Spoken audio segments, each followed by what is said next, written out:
Good morning students, welcome on the platform of RPS online classes. देखिए previous classes में हम लोग इस चैप्टर का एकदम इम्पोर्टेंट पार्ट जो इक्वेशन ऑफ मोशन है उसे हम लोग स्टार्ट किए। इस इक्वेशन ऑफ मोशन में सबसे पहला इक्वेशन जो हम लोग पढ़े वह था हमारा S इक्वल्स टू vt। यह तुम्हें पता है इस S इक्वल्स टू vt का जो यूज है वह किसके लिए है? तो वह है यूनिफॉर्म मोशन के लिए। यूनिफॉर्म मोशन के लिए। यूनिफॉर्म मोशन का मतलब क्या होता है यह तुम सबको पता है कि when a body is moving in such condition like there is no any change in their velocity, it means the velocity of the moving body will always constant, then that particular condition for any moving body is uniform. अगर उसकी velocity में कोई changing नहीं है तो इसका मतलब है वह यूनिफॉर्म मोशन है। और इस यूनिफॉर्म मोशन को अगर ऐसे में लिख सकते हैं कि यहाँ पर इसके एक्सेलरेशन जो है वह 0 होगा, ठीक है। वेलोसिटी जो होगा वह कांस्टेंट होगा, ठीक है। वेलोसिटी क्या होगा? कांस्टेंट होगा। अब इन सारी बातों के वजह पे मतलब बेसिस पे देखा जाए कि S इक्वल्स टू vt, ऐसे भी इसमें A नहीं हमें पहचानने के लिए कहा था, तो S इक्वल्स टू vt में A मतलब एक्सेलरेशन नहीं है, इसका मतलब है क्या है? Uniform motion.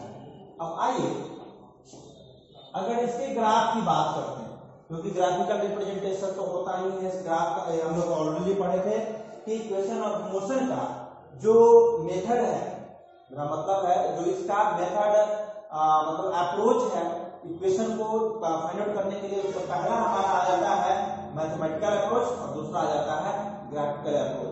तो इस मैथमेटिकल अप्रोच में हम लोग S इक्वल्स टू vt को प्रीवियस क्लास में फाइंड आउट कर लिए थे, बट अभी इस कंडीशन में अगर हम लोग देखें और एक चीज याद रखना, जैसे हम लोग यहाँ पर स्टार्ट करते हैं तो एक स्टेटमेंट आता है सबसे पहले बार, तो इसके बाद जो इक्वेशन हम लोग को करेंगे उसको हम बताएंगे कैसे लिखा जाता है। मतलब उसका हेडिंग क्या होगा?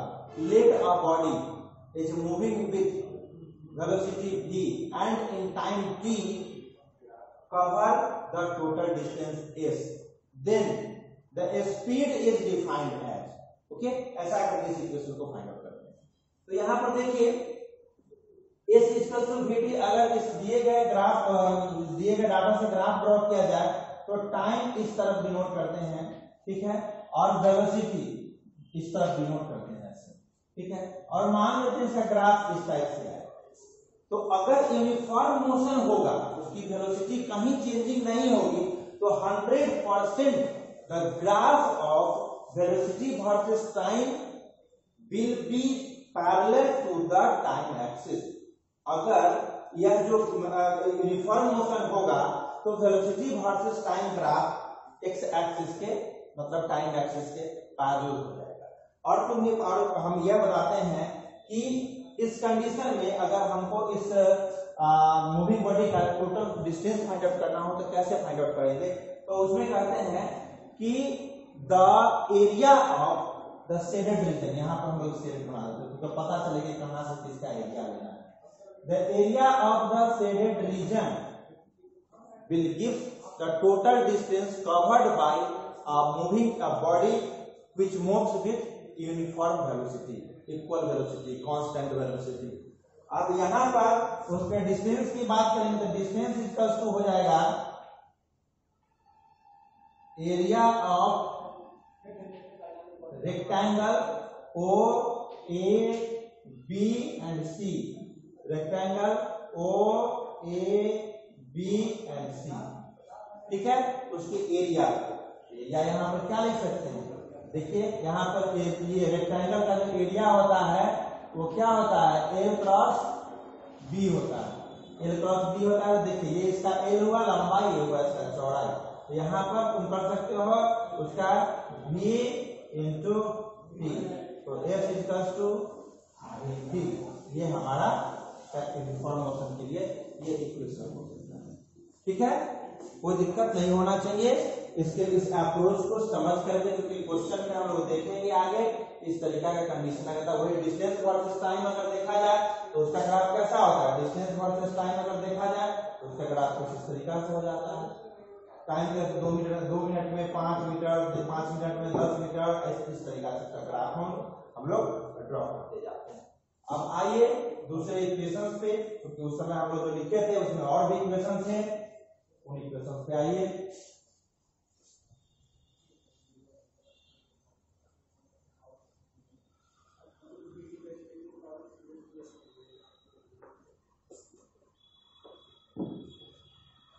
देखिए अब जो हमारा इक्वेशन है, सेकेंड इक्वेशन, वो इक्वेशन है v is equals to u plus 80। ठीक है, ये इक्वेशन है। इस इक्वेशन को हमें फाइंड आउट करना है। देखिए इसके लिए क्या करते हैं, क्योंकि पहला जो रेजिस्टेंस जो vt लिखे हैं उसमें भी हम लोग हेडिंग जरूर लिखेंगे, क्योंकि हेडिंग के बाद ही समझ में आता है कि हम आगे क्या काम करने वाले हैं। तो यहाँ पर देखिए, यहाँ पर लिखेंगे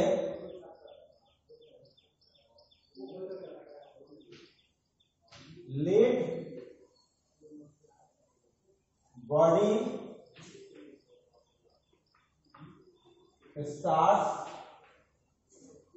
let a body starts moving, starts to move, starts moving, let a body starts, let a body start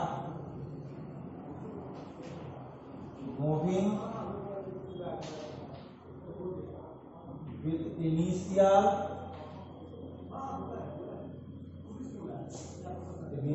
velocity u। Okay, initial velocity हमने कहा था, इनिशियल वेलोसिटी को u से डिनोट करते हैं। Let a body start moving with initial velocity u and in time t reaches the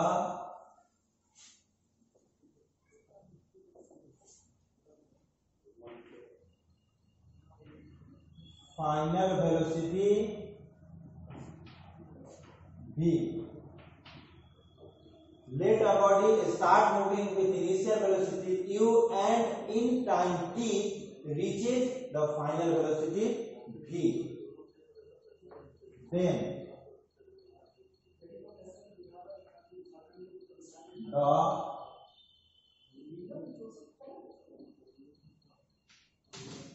acceleration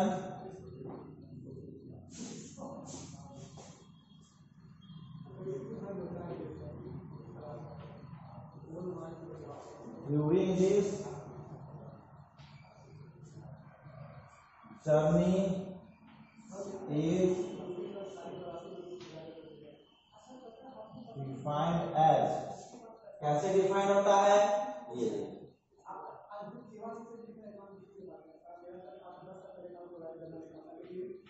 acceleration is equals to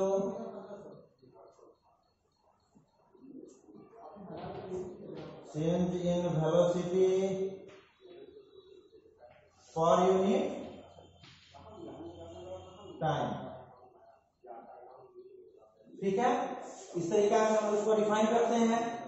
अब इसे और में लिख सकते हैं, चेंज इन वेलोसिटी कैसे फाइंड आउट करते हैं, final velocity minus initial velocity. हमेशा इस चीज को ध्यान में रखेंगे, जब भी वेलोसिटी की बात आएगी और उसके चेंज की बात आएगी तो उसे ना फाइनल माइनस इनिशियल करते हैं।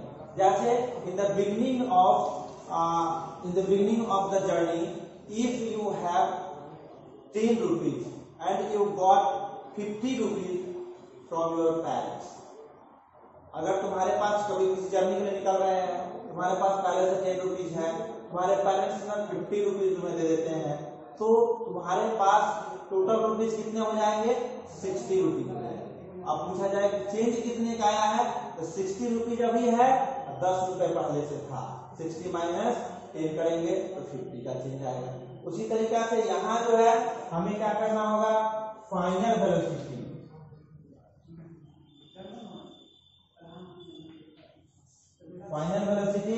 Minus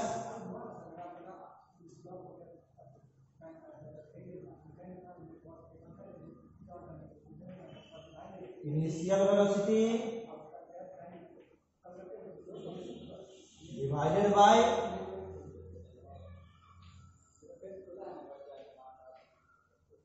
total time, final velocity minus initial velocity divided by time.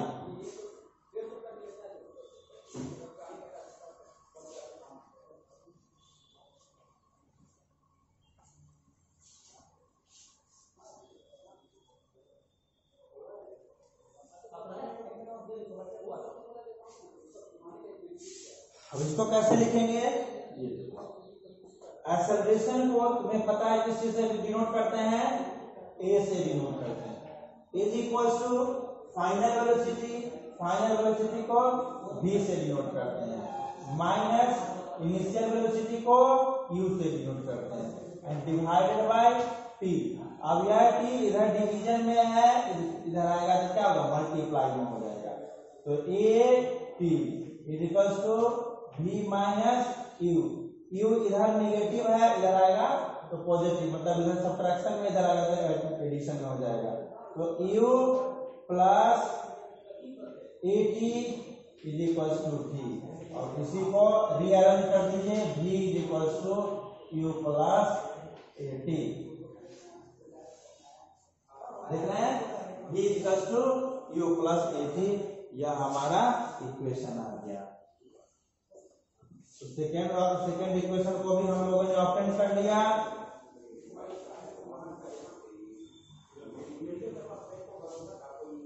अगर इस इक्वेशन से कुछ और डेरिवेटिव टाइप का आएगा, जैसे अगर यहाँ से सिर्फ हमको u फाइंड आउट करना हो, सिर्फ u फाइंड आउट करना हो तो v माइनस ए टी आ सकता है।